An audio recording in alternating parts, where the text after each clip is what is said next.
चौखू भगत और बेचन चौधरी में 3 पीढ़ियों से दुश्मनी चली आ रही थी। कुछ डांडमेंट का झगड़ा था। उनके परदादाओं में कई बार खून खच्चर हुआ। बाप दादाओं के समय से मुकदमेबाजी शुरू हुई। दोनों कई बार हाईकोर्ट तक गए।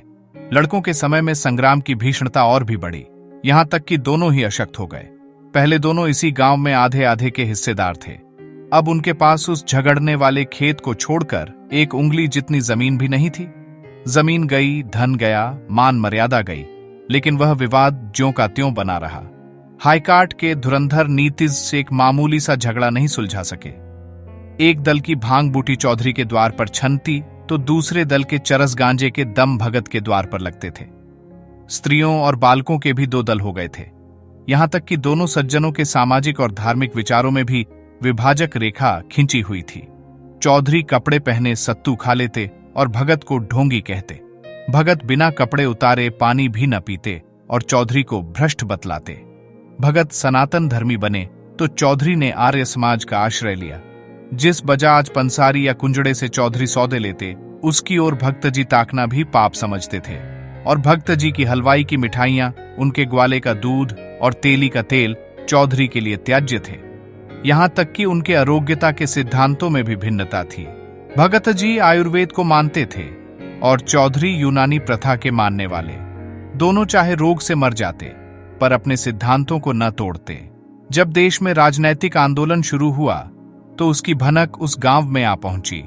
चौधरी ने आंदोलन का पक्ष लिया, भगत उनके विपक्षी हो गए। एक सज्जन ने आकर गांव में किसान सभा खोली। चौधरी उसमें शामिल हुए, लेकिन भगत अलग रहे। जन जागृति और बढ़ी, स्वराज्य की चर्चा होने लगी। चौधरी स्वराज्यवादी हो गए, भगत ने राजभक्ति का पक्ष लिया।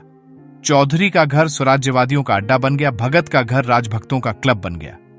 चौधरी जनता में स्वराज्यवाद का प्रचार करने लगे। बोलते थे, मित्रों, स्वराज्य का अर्थ है अपना राज्य। अपने देश में अपना राज्य हो वह अच्छा है कि किसी दूसरे का राज्य हो वह? जनता ने कहा, अपना राज्य हो वह अच्छा है। चौधरी बोले, तो यह स्वराज्य कैसे मिलेगा? आत्मबल से, पुरुषार्थ से और मेल से। एक दूसरे से द्वेष करना छोड़ दो, अपने झगड़े आप मिलकर निपटा लो। लोगों ने कहा, एक शंका है, आप तो नित्य अदालत में खड़े रहते हैं। चौधरी बोले, हां, पर वादा करता हूं आज से मैं अदालत जाऊं तो मुझे गौहत्या का पाप लगे। तुम्हें चाहिए कि तुम अपनी कमाई अपने बाल बच्चों को खिलाओ और बचे तो परोपकार में लगाओ। वकील मुख्तारों की जेब क्यों भरते हो? थानेदार को घूस क्यों देते हो? अमलों की चिरौरी क्यों करते हो?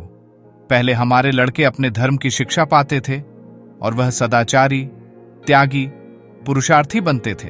अब वह विदेशी स्कूलों में पढ़कर चाकरी करते हैं, घूस खाते हैं, शौक करते हैं, अपने देवताओं और पितरों की निंदा करते हैं, सिगरेट पीते हैं, साल बनाते हैं और डॉक्टरों की गोडधरियां करते हैं। क्या यह हमारा कर्तव्य नहीं है कि हम अपने बालकों को परंपरागत शिक्षा दें? लोगों ने कहा, चंदा जमा करके एक पाठशाला खोलनी चाहिए। चौधरी बोले, हम पहले मदिरा को छूना पाप समझते थे, अब गांव गांव और गली गली में मदिरा की दुकानें हैं। हम अपनी गाढ़ी कमाई के करोड़ों रुपए गांजे शराब में उड़ा देते हैं। लोगों ने कहा, जो दारू भांग पिए उसे डांट लगानी चाहिए। चौधरी बोले, हमारे दादा बाबा छोटे बड़े सब देसी पोशाक पहनते थे। हमारी दादियां नानियां चरखा काता करती थीं। सारा धन हमारे देश में रहता था। हमारे जुलाहे भाई चैन की वंशी बनाते थे। अब हम विदेश के बने हुए महीन रंगीन कपड़ों पर जान देते हैं। इस तरह दूसरे देश वाले हमारा धन ढो ले जाते हैं और बेचारे जुलाहे कंगाल हो गए। क्या हमारा यही धर्म है कि अपने भाइयों की थाली छीनकर दूसरों के सामने रख दें? लोगों ने कहा, देसी कपड़ा कहीं मिलता ही नहीं है साहब। चौधरी बोले, अपने घर का बना हुआ देसी कपड़ा पहनो, अदालतों को त्यागो, नशेबाजी छोड़ो, अपने लड़कों को धर्म कर्म सिखाओ, मेल झोल से रहो। बस यही स्वराज्य है। जो लोग कहते हैं कि स्वराज्य के लिए खून की नदी बहेगी, वे पागल हैं। उनकी बातों पर ध्यान मत दो। जनता ये सब बातें ध्यान से सुनती थी। दिन प्रतिदिन श्रोताओं की संख्या बढ़ती जाती थी। चौधरी के सब मुरीद बन गए।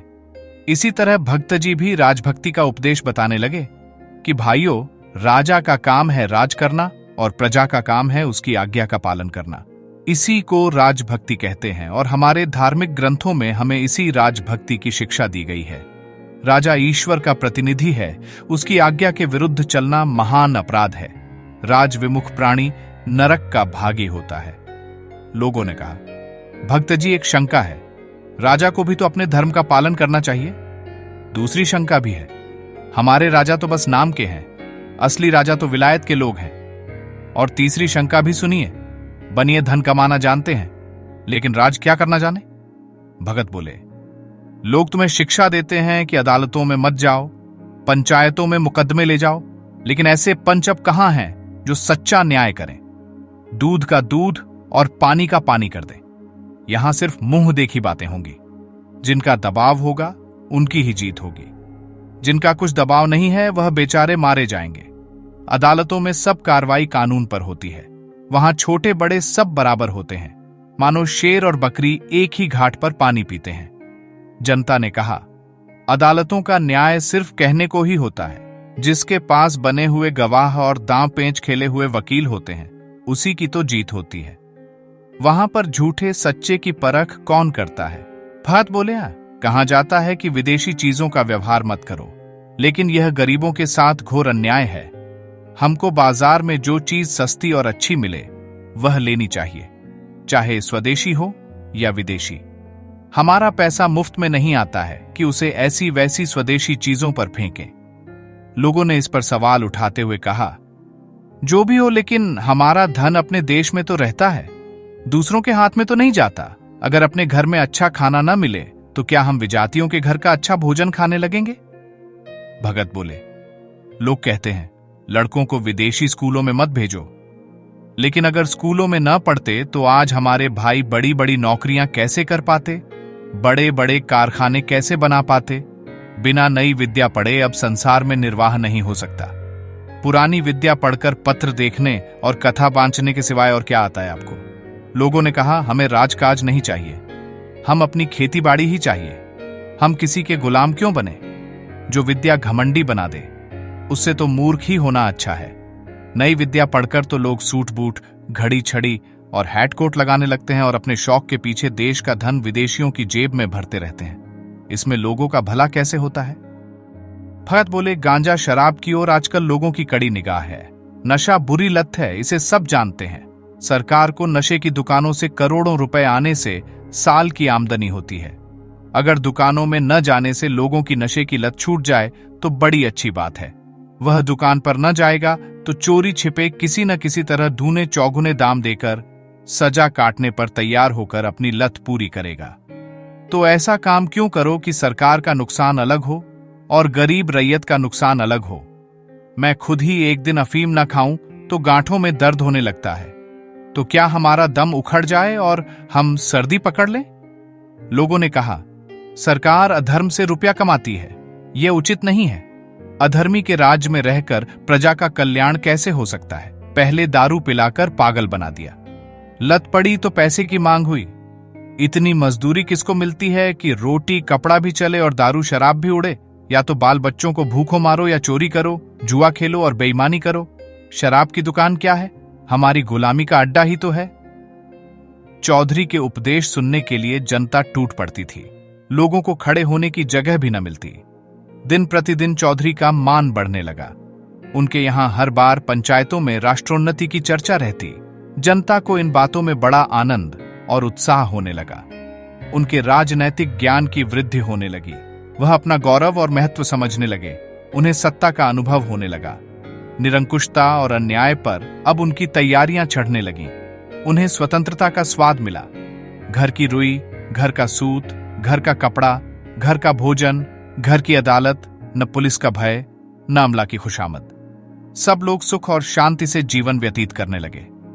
कितनों ने नशेबाजी छोड़ दी और सद्भावों की एक लहर सी दौड़ने लगी। लेकिन भक्त जी इतने भाग्यशाली नहीं थे। जनता को दिनों दिन उनके उपदेशों से अरुचि होती जाती थी। यहां तक कि ज्यादातर उनके श्रोताओं में पटवारी, चौकीदार, मुदर्रिस और इन्हीं कर्मचारियों के मित्रों के अतिरिक्त और कोई नहीं होता था। कभी कभी बड़े हाकिम भी आ निकलते और भक्त जी का बड़ा आदर सत्कार करते। जरा देर के लिए भक्त जी के आंसू पहुंच जाते, लेकिन क्षण भर का सम्मान आठों पहर के अपमान की बराबरी कैसे कर पाता। जिधर से निकलते उधर ही उंगलियां उठने लगती। कोई कहता खुशामदी टट्टू है, कोई कहता खुफिया पुलिस का भेदी है।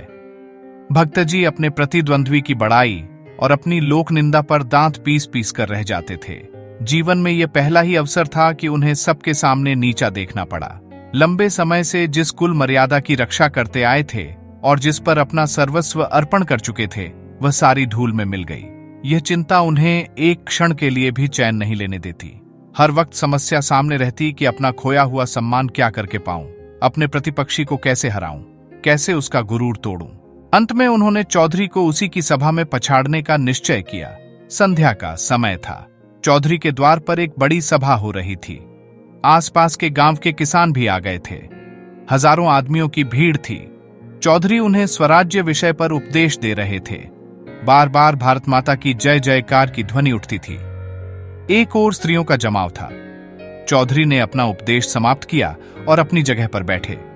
स्वयं सेवकों ने स्वराज्य फंड के लिए चंदा जमा करना शुरू किया कि इतने में भक्तजी न जाने किधर से लपकते हुए आए और श्रोताओं के सामने खड़े होकर उच्च स्वर में बोले, भाइयों, मुझे यहां देखकर अचंभित मत हो। मैं स्वराज्य का विरोधी नहीं हूं। ऐसा कौन प्राणी होगा जो स्वराज्य का निंदक हो, लेकिन इसके प्राप्त करने का वह उपाय नहीं है जो चौधरी ने बताया है और जिस पर तुम लोग लट्टू हो रहे हो। जब आपस में फूट और तकरार है तो पंचायतों से क्या होगा? जब विलासिता का भूत सिर पर सवार है तो नशा कैसे छूटेगा? मदिरा की दुकानों का बहिष्कार कैसे होगा? सिगरेट, साबुन, मोजे, बनियान और तंजेब से कैसे पिंड छूटेगा? जब रोब और हुकूमत की लालसा बनी हुई है तो सरकारी स्कूलें कैसे छोड़ोगे? विधर्मी शिक्षा की बेड़ी से कैसे मुक्त हो सकोगे? स्वराज लेने का केवल एक ही उपाय है और वह आत्मसंयम है। यही सलाह तुम्हारे समस्त रोगों का समूल नष्ट करेगी। आत्मा को बलवान बनाओ, इंद्रियों को साधो, मन को वश में करो। इससे तुम में एक शांत भाव पैदा होगा, तभी वैमनस्य मिटेगा, तभी ईर्ष्या और द्वेष का नाश होगा, तभी भोग विलास से हमारा मन हटेगा, तभी नशेबाजी का खात्मा होगा। आत्मबल के बिना स्वराज्य कभी उपलब्ध नहीं होगा। स्वयं सेवा सब पापों का मूल है। यही तुम्हें अदालतों में ले जाती है। यही तुम्हें विधर्मी शिक्षा का दास बनाए हुए है। इस चीज को अपने आत्मबल से मारो, तभी तुम्हारी कामना पूरी हो जाएगी। सब जानते हैं मैं 40 साल से अफीम का सेवन करता हूं। आज से मैं अफीम को रक्त समझता हूं। चौधरी से मेरी 3 पीढ़ियों की दुश्मनी है। आज से चौधरी मेरे भाई हैं। आज से मुझे या मेरे घर के किसी व्यक्ति को घर के कते सूत से बुने हुए कपड़े के सिवाय और कुछ पहनते देखो तो जो दंड चाहो दे देना। बस मुझे यही कहना है। परमात्मा हम सबकी इच्छा पूरी करे। कहकर भक्तजी घर की ओर चले कि चौधरी दौड़कर उनके गले से लिपट गए। 3 पुश्तों की दुश्मनी एक क्षण में शांत हो गई। उस दिन से चौधरी और भगत साथ साथ स्वराज्य का उपदेश करने लगे। उनमें गाढ़ी मित्रता हो गई, लेकिन यह निश्चय करना कठिन था कि जनता दोनों में किसका अधिक सम्मान करती है। लेकिन इस कहानी से एक चीज जरूर जानने मिलता है कि प्रतिद्वंद्विता वह चिंगारी थी जिसने दोनों पुरुषों के हृदय दीपक को प्रकाशित कर दिया था। धन्यवाद।